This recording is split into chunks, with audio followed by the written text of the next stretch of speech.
Hello and welcome back. And in this video, we are going to be exploring labeled content in SwiftUI5 and iOS 17. So there are some system controls in SwiftUI like slider or toggle that have an associated label. Now, typically the label is rendered on the left while the control itself is rendered on the right-hand side. Now, before the introduction of label content, achieving this functionality was possible for creating the custom views by creating custom views and creating custom controls only using the alignment guides. Now, we could actually also leverage the preference key, but that would actually make the solution rather complex rather than solving this in a simpler way. Now, this approach had its own challenges and there are some edge cases as well. So label content basically simplifies the whole process of creating labels for any custom control or views. So that's what label contents do, and that's what we're going to be actually exploring today. So let's take a look at labeled content with an example. Okay, so what we're going to do is we're going to create a state property that will actually show and hide toggles. So basically it's going to be used to enable and disable some of the controls. So let's say we're going to create @state private var show. Okay, and we're going to simply set it to false. All right, next we're going to create a vstack, and inside the vstack first we're going to create a toggle. All right, toggle is going to have a label show email, and we're going to tie this to is on show. So this is what it's going to do. Basically it's going to toggle show and hide. Okay, like that. All right, now what we can see is basically our label was rendered on the left hand side. Now what if we need to actually print devtechie.com and have a label associated with that too, and that devtechie.com is a text, so we want to display that. Well, this is where we can use the labeled content. So labeled content is basically a new control that actually lets you define the label first. So I'm going to say name, and the content can go in the closure, and it can have any content here. So let's say devtechie.com, and that is our, let's add some padding, and that is our label. As you can see, there is no issue of realigning these controls to make sure they align properly or they show up properly. As you can see, the label for the devtechie.com is aligned on the left edge, basically following the same rule that toggle is following. Okay, and what we can do is we can actually even have a condition. So we can have if show, and then we can basically create a label content inside the conditional statement as well. So it is just as good as any other view that you have in SwiftUI. Okay, so let me quickly create this so you have this example complete, and then we're going to move on to the next one. Okay, so info@devtechie.com. all right, so basically whenever we toggle, we actually show that label, and as you can see, whenever the dynamic content, even that is being added, it's basically perfectly aligned. And when it actually disappears, the only place where the change is happening is in the vertical direction, because new view is being added. So nothing is shifting, or everything is properly aligned. Now note that these three are aligned with these three controls are aligned without the need of any hstack or any spacer views. So we are not using any of those, and all the views that have label, they have the alignment for the leading edge for the labels and the trailing edge for the content. Now with the help of label content, we can add label to any view. We can customize label content as well with some built-in modifiers. So let's go ahead and add a background using the background modifier. So what we're going to do is add some let's say some padding around the name label. Okay, so we actually added some padding here, so you can see, like, it's a little bit like inset. There's a bit of padding added here, and at the top and bottom, because we are applying the padding everywhere. And then we're gonna add a background, and this background is gonna be color dot orange dot gradient dot opacity. Let's give 0.2, and let's put this inside a rect with corner radius of 20 points maybe. Okay, so as you can see, now these borders are aligned, right? And you can have basically another control that's actually gonna be just like, displayed here. Now it may look like, these three are not aligned because of this corner radius that gives the illusion, but like, they're actually aligned as the background is basically being added. So you can actually, let's see, try this out, and what you're gonna notice is your name is basically the padding is now only added after the background. So the padding that's being added is basically to the view, and then the background is added later on. So you have, like, this alignment right here. Okay, so let's see if I can actually create this line. So there we go. As you can see, that these two are perfectly aligned. Okay, all right, so let's move on, and we are going to next change the foreground color for the label, so we can use the foreground style. Okay, so let's use the foreground style. Foreground color, by the way, is now deprecated in iOS 17, so we have to use the foreground style, and we're going to use the color mint. Okay, and now when the view shows up, it has the label basically styled with this mint color.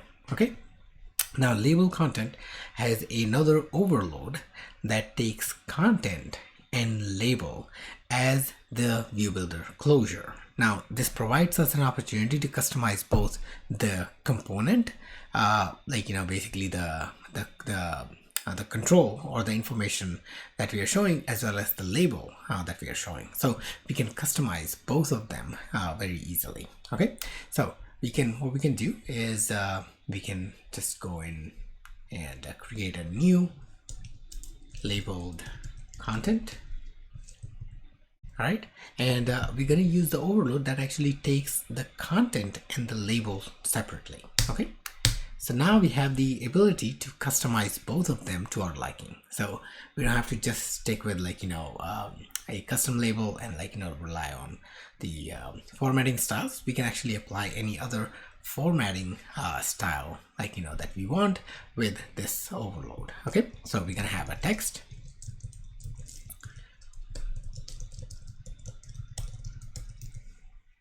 and we're gonna have the text for the content for the label.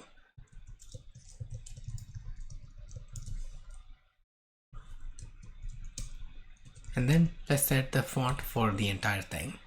So let's say title 3, or title 3, and let's give this a foreground color or foreground style as mint, and let's give the content, the foreground style, as indigo. Yes, and you can see basically we have customized pretty much the entire thing, like, that you're showing in the label content with this overload. Now there are some other overloads as well that actually provides formatting options, so let's go ahead and check them out. So we're gonna actually create a labeled content. Okay, and there's another one that actually takes a date value and the formatting option. So we're gonna supply let's supply the date. Okay, and value is going to be date. Again, we are using date, but there are, like, other formatting options as well that I'll show you. So you can set the date time, you can set the interval, ISO 8601, number, percent, time duration, URL, byte count, components, currency, name, and there are several others, like, there are a bunch of them. Let's set this one as date time. Okay, and what we should see is the date and time. Okay, we can actually just say show me the day, and it just shows the day. Okay, now let's see if we can actually show the date part only.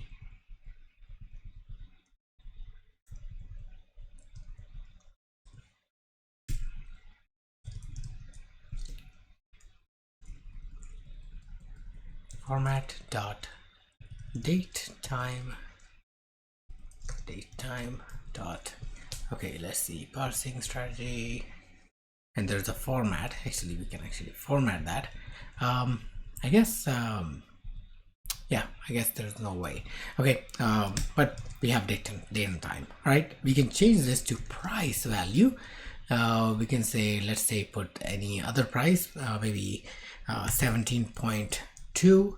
Now we want a 17.3. We want to format this as a currency. So we can say currency. We can actually give a currency code.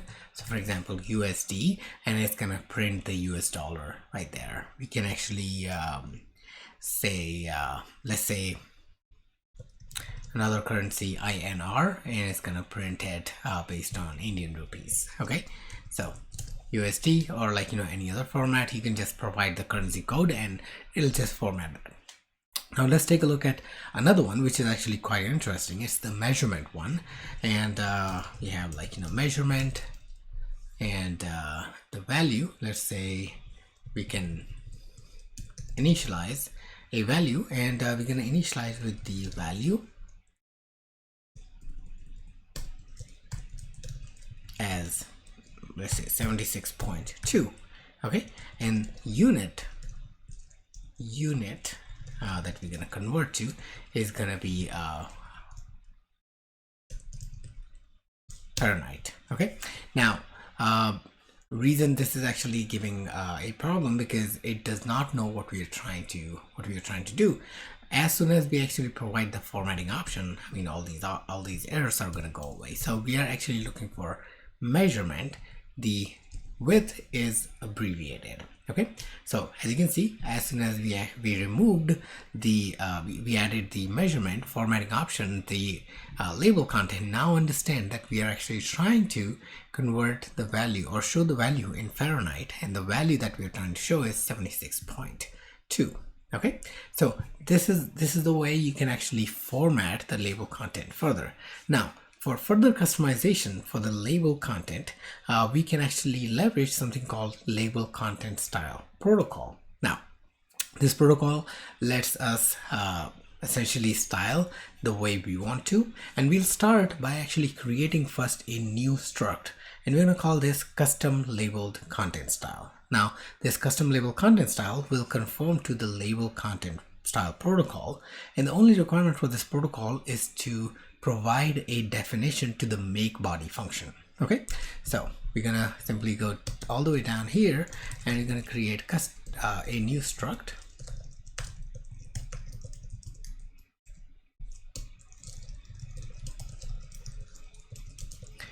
and we're gonna make sure that this actually conforms to labeled content style protocol. Okay, and like you can see, basically there is a method stub that needs to be provided, which is actually going to just fill the body type, so it's not quite useful. Let's type make, and we can actually let it fill. So the requirement is satisfied by basically providing the definition for the make body function, and this is where we can actually call the labeled content. We're going to pass the configuration. Configuration is something that we've received inside the make body, and then we can actually apply the styles here. So let's say we can apply gradient style, and we're gonna set the font as large title. Okay, now once we have the style ready, we can use this style basically with the modifier called label content style modifier. Okay, so we're gonna go back and this last one, the measurement one, we're gonna actually just apply labeled content style modifier and supply our custom label content style.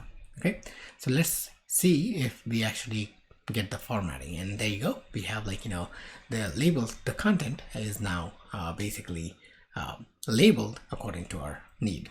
Okay, now basically what else can we do with this label content configuration? So if you look at the configuration by looking at configuration dot, you have the access to basically set the content and set the label. So let's say if you want to swap the places, like, you know, where these needs to be shown, we can actually do that as well. So let's comment this out, and I'm going to create an H stack.